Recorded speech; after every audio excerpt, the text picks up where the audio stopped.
ಆಕಾಶವಾಣಿ ವಾರ್ತೆಗಳು. ಓದುತ್ತಿರುವವರು Shilpa HM.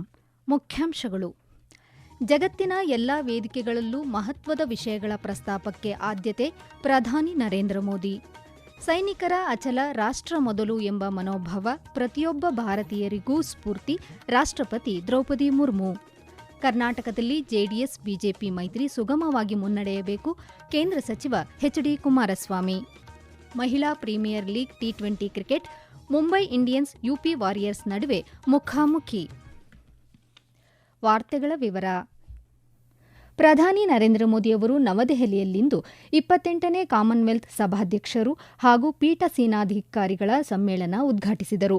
Lok Sabha speaker Om Birla ಅವರು ಈ ಸಮ್ಮೇಳನದ ಅಧ್ಯಕ್ಷತೆ ವಹಿಸಿದ್ದಾರೆ. ಈ ಸಮ್ಮೇಳನದಲ್ಲಿ 42 ದೇಶಗಳ 61 ಸಭಾಧ್ಯಕ್ಷರು ಹಾಗೂ ಪೀಠಾಸೀನಾಧಿಕಾರಿಗಳು ಮತ್ತಿತರ ಗಣ್ಯರು ಭಾಗವಹಿಸಿದ್ದಾರೆ. ಸಮ್ಮೇಳನ ಉದ್ದೇಶಿಸಿ ಮಾತನಾಡಿದ ಪ್ರಧಾನಿ ನರೇಂದ್ರ ಮೋದಿ, ಭಾರತ ಜಾಗತಿಕ ದಕ್ಷಿಣ ವಲಯದಲ್ಲಿ ಜಗತ್ತಿನ ಕಳವಳಗಳ ಬಗ್ಗೆ ಪರಿಣಾಮಕಾರಿಯಾಗಿ ಧ್ವನಿ ಎತ್ತುತ್ತಿದೆ. ಜಗತ್ತಿನ ಎಲ್ಲಾ ವೇದಿಕೆಗಳಲ್ಲೂ ಭಾರತ ಮಹತ್ವದ ವಿಷಯಗಳನ್ನು ಪ್ರಸ್ತಾಪಿಸುತ್ತಿದೆ ಎಂದರು.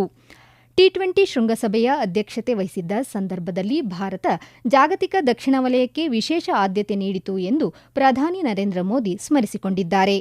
ಭಾರತಕ್ಕೆ ಸ್ವಾತಂತ್ರ್ಯ ದೊರೆತ ಸಂದರ್ಭದಲ್ಲಿ ದೇಶದಲ್ಲಿ ಪ್ರಜಾಪ್ರಭುತ್ವ ವ್ಯವಸ್ಥೆ ಅಸ್ತಿತ್ವದಲ್ಲಿ ಉಳಿಯುತ್ತದೆಯೇ ಎನ್ನುವ ಸಂದೇಹ ವ್ಯಕ್ತವಾಗಿತ್ತು. ಆದರಿಂದು ಭಾರತ ಅತಿದೊಡ್ಡ ಪ್ರಜಾತಂತ್ರ ರಾಷ್ಟ್ರವಾಗಿ ಹೊರಹೊಮ್ಮಿದೆ ಎಂದು ಪ್ರಧಾನಿ ಹೇಳಿದ್ದಾರೆ. ಲೋಕಸಭಾ ಸ್ಪೀಕರ್ ಓಂ ಬಿರ್ಲಾ ಮಾತನಾಡಿ, ದೇಶದ ಪ್ರತಿಯೊಬ್ಬ ನಾಗರಿಕ ಸಂಸದೀಯ ಪ್ರಜಾಪ್ರಭುತ್ವ ವ್ಯವಸ್ಥೆಯಲ್ಲಿ ಸಕ್ರಿಯವಾಗಿ ಪಾಲ್ಗೊಳ್ಳಬೇಕು ಎಂದು ಕರೆ ನೀಡಿದರು. ಸೇನಾ ದಿನದ ಸಂದರ್ಭದಲ್ಲಿ ಪ್ರಧಾನಿ ನರೇಂದ್ರ ಮೋದಿ ಹಾಗೂ ಭಾರತೀಯ ಗಣ್ಯರು ಶುಭಾಶಯ ಕೋರಿದ್ದಾರೆ. ಸೇನಾ ದಿನದ ಸಂದರ್ಭದಲ್ಲಿ ರಾಷ್ಟ್ರಪತಿ ದ್ರೌಪದಿ ಮುರ್ಮು, ಉಪರಾಷ್ಟ್ರಪತಿ ಸಿಪಿ ರಾಧಾಕೃಷ್ಣನ್ ಮತ್ತು ಪ್ರಧಾನಿ ನರೇಂದ್ರ ಮೋದಿ ಅವರು ಧೈರ್ಯಶಾಲಿ ಸೈನಿಕರು, ಮಾಜಿ ಸೈನಿಕರು ಮತ್ತು ಅವರ ಕುಟುಂಬಗಳಿಗೆ ಶುಭಾಶಯಗಳನ್ನು ಕೋರಿದ್ದಾರೆ. ಸಾಮಾಜಿಕ ಮಾಧ್ಯಮ ಪೋಸ್ಟ್ನಲ್ಲಿ ರಾಷ್ಟ್ರಪತಿ ದ್ರೌಪದಿ ಮುರ್ಮು ಅವರು ಭಾರತೀಯ ಸೇನೆಯು ರಾಷ್ಟ್ರದ ಏಕತೆ, ಸಾರ್ವಭೌಮತ್ವ ಮತ್ತು ಸಮಗ್ರತೆಯನ್ನು ಕಾಪಾಡುವಲ್ಲಿ ದೃಢವಾಗಿ ಉಳಿದಿದೆ ಎಂದು ಹೇಳಿದ್ದಾರೆ.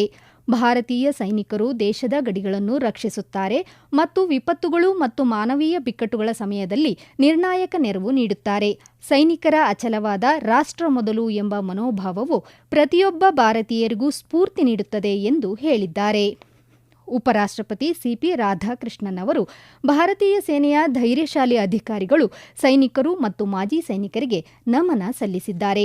ಸಾಮಾಜಿಕ ಮಾಧ್ಯಮ ಪೋಸ್ಟ್ನಲ್ಲಿ ರಾಷ್ಟ್ರವನ್ನು ರಕ್ಷಿಸುವಲ್ಲಿ ಸೈನಿಕರ ಅಚಲ ಧೈರ್ಯ, ಶಿಸ್ತು ಮತ್ತು ಸರ್ವೋಚ್ಚ ತ್ಯಾಗವು ಪ್ರತಿಯೊಬ್ಬ ನಾಗರಿಕರಿಗೂ ಸ್ಫೂರ್ತಿ ನೀಡುತ್ತದೆ ಎಂದು ಹೇಳಿದ್ದಾರೆ. ಸಾಮಾಜಿಕ ಮಾಧ್ಯಮ ಪೋಸ್ಟ್ನಲ್ಲಿ ಭಾರತೀಯ ಸೇನೆಯ ಧೈರ್ಯ ಮತ್ತು ದೃಢ ನಿಶ್ಚಯದ ಬದ್ಧತೆಗೆ ರಾಷ್ಟ್ರವು ನಮಸ್ಕರಿಸುತ್ತದೆ ಎಂದು ಮೋದಿ ಹೇಳಿದ್ದಾರೆ. ಸವಾಲಿನ ಪರಿಸ್ಥಿತಿಗಳಲ್ಲಿಯೂ ಸಹ ಸೈನಿಕರು ನಿಸ್ವಾರ್ಥ ಸೇವೆಯ ಸಂಕೇತವಾಗಿ ನಿಲ್ಲುತ್ತಾರೆ, ರಾಷ್ಟ್ರವನ್ನು ರಕ್ಷಿಸುತ್ತಾರೆ. ಅವರ ಕರ್ತವ್ಯ ಪ್ರಜ್ಞೆಯು ದೇಶಾದ್ಯಂತ ಆತ್ಮವಿಶ್ವಾಸ ಮತ್ತು ಕೃತಜ್ಞತೆಯನ್ನು ಪ್ರೇರೇಪಿಸುತ್ತದೆ. ಕರ್ತವ್ಯದ ಸಾಲಿನಲ್ಲಿ ತಮ್ಮ ಪ್ರಾಣವನ್ನೇ ಅರ್ಪಿಸಿದ್ದಾರೆ ಎಂದು ಪ್ರಧಾನಿ ಸ್ಮರಿಸಿಕೊಂಡಿದ್ದಾರೆ. ಸರ್ಕಾರಿ ಅಧಿಕಾರಿಗಳು ಹಾಗೂ ಸಾರ್ವಜನಿಕವಾಗಿ ಗುಂಡಾವರ್ತನೆ ತೋರುವವರ ಮೇಲೆ ಕಠಿಣ ಕ್ರಮ ಕೈಗೊಳ್ಳಬೇಕು ಎಂದು ಕೇಂದ್ರ ಉಕ್ಕು ಮತ್ತು ಬೃಹತ್ ಕೈಗಾರಿಕೆ ಸಚಿವ ಎಚ್.ಡಿ. ಕುಮಾರಸ್ವಾಮಿ ಹೇಳಿದ್ದಾರೆ. ಬೆಂಗಳೂರಿನಲ್ಲಿಂದು ಸುದ್ದಿಗಾರರೊಂದಿಗೆ ಮಾತನಾಡಿದ ಅವರು, ಇಲ್ಲವಾದಲ್ಲಿ ಸಮಾಜದಲ್ಲಿ ಅಹಿತಕರ ಘಟನೆಗಳು ಪದೇ ಪದೇ ಮರುಕಳಿಸುತ್ತವೆ. ಶಿಡ್ಲಘಟ್ಟದಲ್ಲಿ ಪುರಸಭೆ ಆಯುಕ್ತರ ಮೇಲೆ ದಬ್ಬಾಳಿಕೆ ನಡೆಸಿದವರ ಮೇಲೆ ಕಾನೂನು ರೀತಿ ಕ್ರಮ ತೆಗೆದುಕೊಳ್ಳಬೇಕು.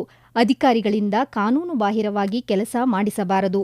ಅಧಿಕಾರಿಗಳು ಸಹ ಆತ್ಮಸಾಕ್ಷಿಯಂತೆ ಕಾರ್ಯನಿರ್ವಹಿಸಬೇಕು ಎಂದರು. ತಾವು ರಾಜ್ಯ ರಾಜಕಾರಣಕ್ಕೆ ಆಗಮಿಸುವ ವಿಚಾರಕ್ಕೆ ಸಂಬಂಧಿಸಿದಂತೆ ರಾಜ್ಯದ ಜನ ತೀರ್ಮಾನ ಕೈಗೊಳ್ಳಲಿದ್ದಾರೆ. ಜೆಡಿಎಸ್ ಹಾಗೂ ಬಿಜೆಪಿ ನಡುವಿನ ಮೈತ್ರಿ ಸುಗಮವಾಗಿ ಮುನ್ನಡೆಯಬೇಕು ಎಂಬುದು ತಮ್ಮ ಆಶಯವಾಗಿದೆ. ರಾಜ್ಯ ರಾಜಕಾರಣದಲ್ಲೂ ತಮ್ಮ ಪಾತ್ರ ಇರುತ್ತದೆ. ಕೇಂದ್ರದಲ್ಲಿ ಪ್ರಧಾನಿ ನರೇಂದ್ರ ಮೋದಿ ಅವರು ನೀಡಿರುವ 2 ಇಲಾಖೆಗಳಲ್ಲಿ ಉತ್ತಮ ಕೆಲಸ ಮಾಡಲು ಆದ್ಯತೆ ನೀಡುವುದಾಗಿ ತಿಳಿಸಿದರು. ನವದೆಹಲಿಯ ಭಾರತ್ ಮಂಟಪಂನಲ್ಲಿ ನಾಳೆ ನಡೆಯಲಿರುವ ಸ್ಮಾರ್ಟ್ ಆಪ್ ಇಂಡಿಯಾ ಉಪಕ್ರಮದ 10 ವರ್ಷಗಳ ಸಾರ್ಥಕ ಕಾರ್ಯಕ್ರಮದಲ್ಲಿ ಪ್ರಧಾನಿ ನರೇಂದ್ರ ಮೋದಿ ಭಾಗವಹಿಸಲಿದ್ದಾರೆ. ಭಾರತದ ಚಲನಶೀಲ ನವೋದ್ಯಮ ಪರಿಸರ ವ್ಯವಸ್ಥೆಯ ಸದಸ್ಯರೊಂದಿಗೆ ಪ್ರಧಾನಿ ಸಂವಾದ ನಡೆಸಲಿದ್ದಾರೆ. ಆಯ್ದ ನವೋದ್ಯಮಗಳ ಪ್ರತಿನಿಧಿಗಳು ತಮ್ಮ ಉದ್ಯಮಶೀಲತಾ ಪ್ರಮಾಣದ ಒಳನೋಟಗಳನ್ನು ಹಂಚಿಕೊಳ್ಳಲಿದ್ದಾರೆ. ನಾವೀನ್ಯತೆಯನ್ನು ಪೋಷಿಸಲು, ಉದ್ಯಮಶೀಲತೆಯನ್ನು ಉತ್ತೇಜಿಸಲು ಮತ್ತು ಹೂಡಿಕೆ ಆಧಾರಿತ ಬೆಳವಣಿಗೆಯನ್ನು ಸಕ್ರಿಯಗೊಳಿಸಲು ರಾಷ್ಟ್ರೀಯ ಕಾರ್ಯಕ್ರಮವಾಗಿ ಸ್ಮಾರ್ಟ್ ಆಪ್ ಇಂಡಿಯಾವನ್ನು ಪ್ರಧಾನಿ ಮೋದಿ 2016 ಜನವರಿ 16ರಂದು ಪ್ರಾರಂಭಿಸಿದ್ದರು. ಭಾರತವನ್ನು ಉದ್ಯೋಗಾಕಾಂಕ್ಷಿಗಳ ಬದಲು ಉದ್ಯೋಗ ಸೃಷ್ಟಿಕರ್ತರ ರಾಷ್ಟ್ರವನ್ನಾಗಿ ಮಾಡುವುದು ಈ ಉಪಕ್ರಮದ ಉದ್ದೇಶವಾಗಿದೆ. ಈ ವಾರ್ತೆಗಳನ್ನು ಆಕಾಶವಾಣಿಯಿಂದ ಕೇಳುತ್ತಿದ್ದೀರಿ.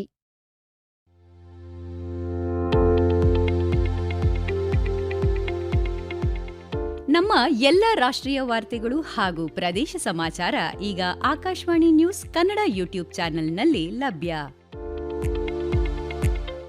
ನಮ್ಮ ಎಕ್ಸ್ ಖಾತೆ ಮತ್ತು ಇನ್ಸ್ಟಾಗ್ರಾಂ ಖಾತೆ ಆಕಾಶವಾಣಿ ನ್ಯೂಸ್ ಕನ್ನಡ.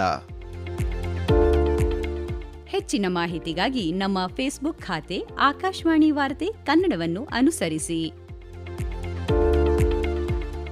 ಮಾಹಿತಿಗಳ ಹೂರಣ, ವಾರದ ಕಾರ್ಯಕ್ರಮ, ಪ್ರಚಲಿತ ವಿದ್ಯಮಾನ ಪ್ರತಿ ಬುಧವಾರ ರಾತ್ರಿ 9:15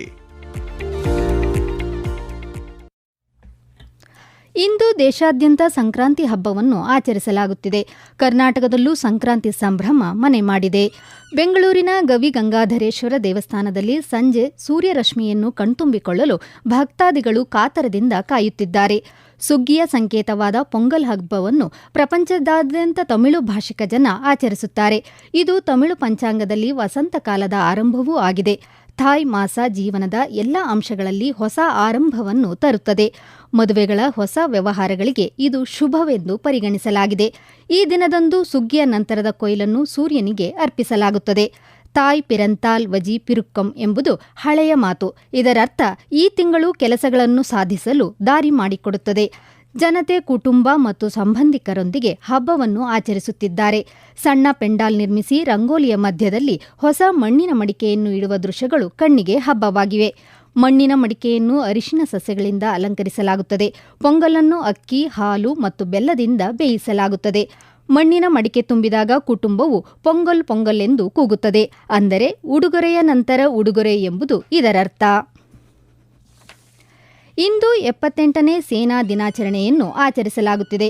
ಫೀಲ್ಡ್ ಮಾರ್ಷಲ್ ಕೆಎಂ ಕಾರ್ಯಪ್ಪ ಅವರು ಸೇನಾ ಮುಖ್ಯಸ್ಥರಾಗಿ ಪದಗ್ರಹಣ ಮಾಡಿದ ದಿನವಾದ ಜನವರಿ 15 ಪ್ರತಿ ವರ್ಷ ಸೇನಾ ದಿನ ಎಂದು ಆಚರಣೆ ಮಾಡಲಾಗುತ್ತಿದೆ.